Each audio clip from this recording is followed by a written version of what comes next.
Most contractors focus on these three. Price, time, quality. I got them all checked. We're good to go. What else could there be wrong? Well, there's all of these that can go wrong. All right, this video, I'm going to be talking about the yes staircase. Now, I've come up with this. This is a visual representation of when you're dealing with clients in the sales process, how to uncover a better understanding of how to uncover concerns and expectations. So if I ask 100 of you guys, what would be the top, concerns that someone would have about their project? Well, most of you would say price. That could be number one. The next one is going to be time, timeline, and then the third one could be quality, right? This is pretty standard. Price, time, quality. That's what most of you, if not all of you, would say these are the top three concerns that people have when they hire a contractor. And this would probably end up in the top 5 most of the time.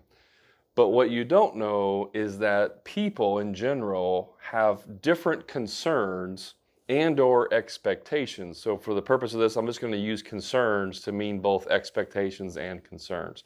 An expectation, as an example, could be if you say you're going to start at 8 o'clock every day, I expect you to actually come every day at 8 o'clock, right? That's an expectation. I'm not concerned that you're not coming at 8 o'clock. I'm just expecting you to come at 8 o'clock. A concern would be, are you licensed? Because I'm worried that if you're not licensed, then something bad's going to happen. That's a concern, right? But we lump these two together. Let's just call them concerns. But for the sake of argument, I'm going to write down here concerns and expectations. Okay, I'm just going to call those concerns though.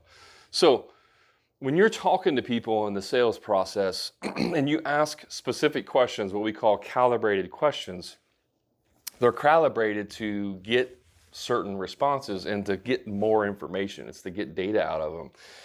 And so if I'm talking to someone and I say, one of the calibrated questions we use is, have you ever done a project like this before? And if they say yes, oh, what kind of project did you have done? Well, we had our bathroom, our hall bathroom remodeled 5 years ago. Oh, how was that experience? Well, it was okay. The contractor that we hired, we found out later on wasn't even licensed, and he didn't even pull permits for the job. But it didn't really, in the end it worked out, but that was a little bit of a shock because we thought he was licensed and insured. Well, those are like keywords. I'm thinking license and insured. Now, all of you should be licensed and insured, but those are potential concerns. If they say something else about, well, it was not a great experience. We couldn't prove anything, but one of our iPhones came up missing the day the drywaller was there drywalling the bathroom. Could never find it after that, just disappeared. Well, that's a concern, right? Who's coming in my house? I had this problem before. Theft. Let's write some of these down. Theft could be a concern. Insurance, right? Permits. And if we keep going, there's lots of things. It could be pets. I have pets. How are you going to treat my pets? It could be kids. Right? The list can go on and on and on.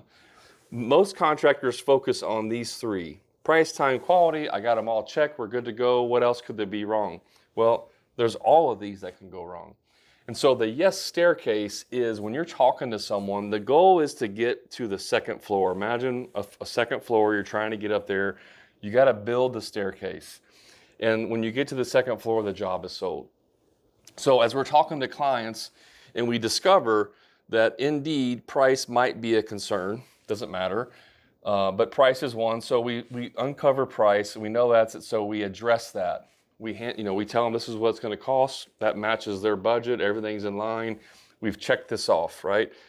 We've checked off this concern, and then we get to the next step or the next thing, and they're concerned about theft, and you explain to them that all of your subs are completely vetted. Most of your work is done by in-house crews, but all of your subs are vetted. They've worked with you for 10 years, blah, blah, blah. That satisfies their concern, and you just keep going down this line. Now, some people may only have 2 concerns. Some people may have 20 concerns. It doesn't matter. The thing is, you're building this staircase to get them to a yes. to get them to say, yes, let's do this project. So in this scenario, let's say you have, let's say pets is another concern. You know, we've had a project in the past, the contractor left the door wide open, our dog got out and got hit by a car. That's a big concern. That's a really big concern. How are you going to handle my pets? What's the protocol for that? Let's say we satisfy that, okay? We're getting closer, we're building steps, but let's just say that this is as far as we get. We don't address, acknowledge, or even think about any other concerns, but they have more concerns. Well, this is all we've built. So what does the client have to do now to get from here to here? The client has to jump because you didn't finish that gap. And so in their mind, they're taking a risk. They have to take a leap of faith to trust you because you didn't finish building that staircase. You didn't finish addressing the insurance or the kids or any other concerns that they have. You didn't do it. Now they have to make a leap, right? The closer you build it, if you build this all the way, it's an easy step. I just step on it, the job's sold. If I only address one of these and they have to make a 6-foot leap, they're never gonna do it because it's too much of a risk. I'm not gonna physically try to jump 6 feet if I know I'm not gonna make it and fall to my death, right? They don't wanna do that. So when the yes staircase is making sure that you're uncovering all of their concerns and expectations and not just the ones that you think matter. If you do this in the sales process, then you will be able to convert way more people because they won't have any other reason not to hire you.